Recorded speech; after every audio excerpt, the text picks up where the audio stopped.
میرے نبی پاک علیہ السلام نے فرمایا جس کے ذمے بہنیں لگ گئی، جس کے ذمے بہنیں جس کے ذمے لگ گئی، باپ کمزور ہو گیا یا باپ انتقال کر گیا، جس کے ذمے بہنوں کی ڈیوٹی لگ گئی، محبوب فرمانے لگے اس نے 3 بہنوں کی اچھی پرورش کی، اچھا ادب سکھایا اور عزت کے ساتھ رخصت کر دیا، یا 2 بہنیں اس کے ذمے لگی، اس نے آداب سکھائے، یہ ابو داؤد شریف ہے، ابن ماجہ ہے، اور پھر ان کو رخصت کر دیا عزت کے ساتھ۔ پھر ایک مقام پہ فرمایا چلو 1 بہن ہی اس کے ذمے لگی تھی، اس نے ادب سکھائے، آداب سکھائے، عزت سے رخصت کیا، حضور کیا ملے گا؟ فرمایا باقی نیکیوں والوں کو ثواب ملے گا، جو بہنوں کا بوجھ اٹھائے گا جس طرح میری 2 انگلیاں جڑی ہوئی ہیں اس طرح میرے ساتھ جڑ کے جنت میں داخل ہو جائے گا۔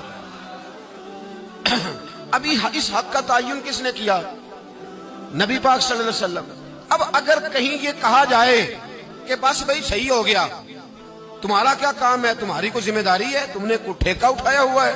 تم کوئی زیادہ سیانے ہو، تم کوئی زیادہ سمجھدار ہو، تو اسے کہا جائے گا ذرا ٹھہر جا، اس طرح کی بات نہ کر، یہ وہ حق ہے جو میرے مصطفیٰ نے بیان فرمایا ہے۔ جہاں بیوی کے حقوق بیان فرمائے وہاں میرے نبی پاک نے بہن کے حقوق بھی بیان فرمائے۔ دیکھیے نا، جناب ام ہانی حضرت علی کی سگی ہمشیرہ تھی، نبی پاک صلی اللہ علیہ وسلم کی چچا زاد بہن تھی، پر اللہ کے رسول ہمیشہ انہیں تحفے بھیجا کرتے، ان سے محبت فرماتے، ان کے بچوں کے ساتھ پیار کرتے۔ فرمایا علی کی بہن نہیں، یہ میری بھی بہن ہے۔ کیا لوگوں کو تاریخ کی وہ بات یاد نہیں؟ آج میں نے دیکھا ہے بھائی کے پاس شاہ خرچیوں کے لیے بڑے پیسے ہوتے ہیں،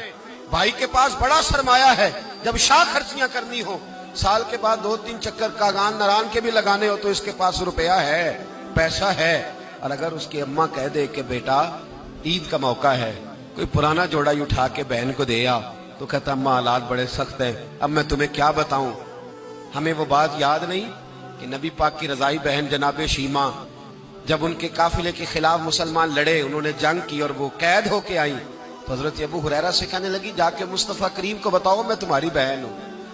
حضرت ابو ہریرہ کہتے ہیں میں بی بی کا پرانا دوپٹہ دیکھتا، اس کی کیفیات دیکھتا، پھر جملے دیکھتا، مجھے سمجھ نہ آتی،